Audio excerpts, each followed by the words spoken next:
čau, to je tady Hunter a já vás vítám u dnešního videa. Dneska vám ukážu tutoriál, jak si udělat miniaturu. Jdete na Carva,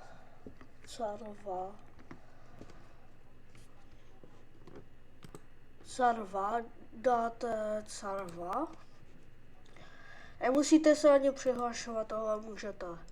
Dáte šablony a napíšete miniatura na YouTube. Dáte tady a tady si nahráte nějaký soubor. Dáte to sám, zvětšíte to, třeba na takhle.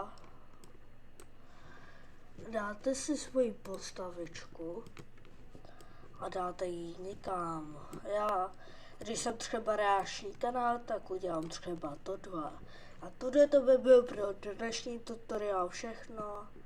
A ještě vám ukážu jak třeba upravit pozadí na tom obrázku. A ty třeba filtry. Já rád používám fresko.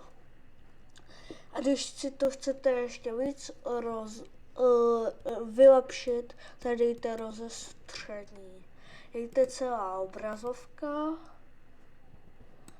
a dejte to tak, jak se vám to bude líbit. A když dáte ještě tohle, tak můžete takhle odebírat prostě, nebo rozmazání, intenzita. A tohle to by bylo pro dnešní tutoriál všechno, takže čau. A tohleto video není spolupráce, je to čistě jenom tutoriál.